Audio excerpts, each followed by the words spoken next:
Hello to all viewers of my channel. Let's start with that incredible quote. One person affecting the life of one other person can over time change the world. That comes from a man who knows a thing or two about making an impact, Admiral William H. McRaven. And you know, that really powerful idea is exactly what we're going to break down today. So yeah, we are diving deep into the 10 life-changing lessons from his super famous book and speech, Make Your Bed.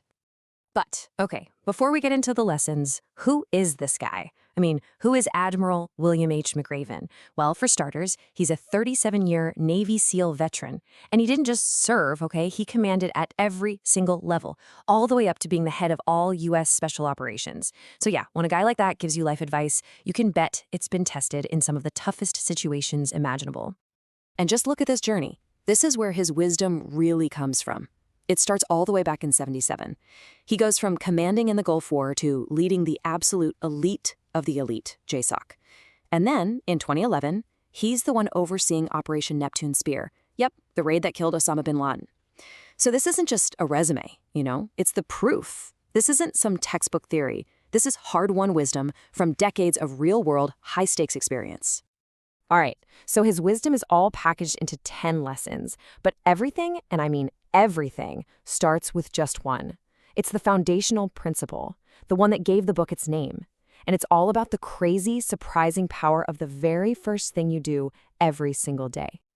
Which, let's be honest, kind of begs the question, right? How on earth can one simple little chore actually change your life?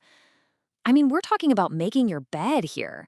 But according to McRaven, it's not about the chore itself.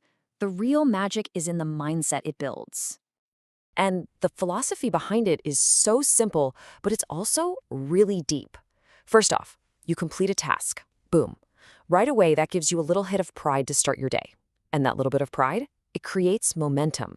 It makes you want to do another task, and then another. It drills into your head that the little things really do matter. And here's the best part.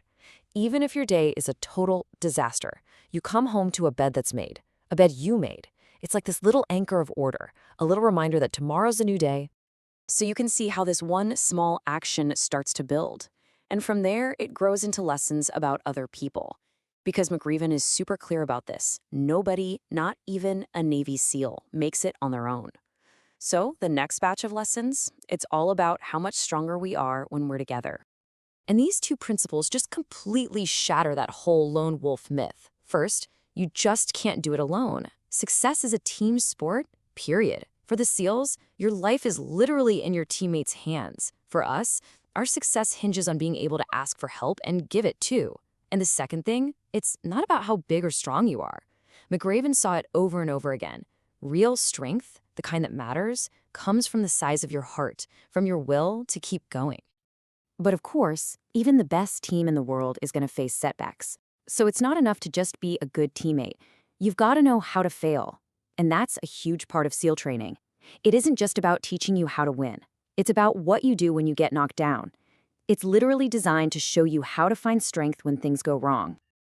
Okay, and to really get this next part, you need to know about something they call a sugar cookie. Just picture this. An instructor screams at you to run into the freezing cold surf. And then the second you get out, you have to roll around on the beach until you are completely covered in sand. You're just cold, wet, gritty, and totally miserable. It's basically a physical symbol of failure and discomfort. And yeah, it's a regular thing in SEAL training. So the lesson here is pretty blunt. You've got to get over being a sugar cookie. Because life is going to knock you down. You are going to fail. The key is to use that failure to get stronger, more resilient. And you can't be afraid of the circus. That's what they call the extra punishment, the brutal training you get for messing up. It's a metaphor for all the chaotic, overwhelming stuff life throws our way. The point is to face it head on. And when you come up against a big obstacle, sometimes you just got to slide down it head first. You know, take that calculated risk and just fully commit. All right, so at the end of the day, teamwork and bouncing back from failure, all of that is powered by what you've got on the inside. So this last group of lessons, this is all about how you forge that inner strength, that willpower to push through absolutely anything. I love this one. Don't back down from the sharks. So simple, so powerful. And obviously, we're not just talking about the ones with fins. The sharks here are the bullies, the people who doubt you, those huge, intimidating challenges, all the fears that try to keep you from where you want to go. The lesson is simple. You have to face them. And that whole idea of facing your fears just keeps going. It's about being your absolute best when you're in your darkest moments. That's when your real character comes out. When you're up to your neck in mud, that's the moment you need to start singing. You got to find that hope for yourself and for everyone around you. And this leads to maybe the most important lesson from all of SEAL training. Don't ever ring the bell. There's a brass bell, and if you ring it, you're quitting. You're done. So this lesson is the heart of perseverance. It's about never, ever giving up. Okay, so how does all of this tie together? It's pretty amazing, actually. It all starts with you, right? Making your bed, being a good teammate, learning from failure, finding that strength inside. But the crucial part is it doesn't stop with you. It creates a ripple effect. And McRaven actually did the math on this in his speech. It's wild.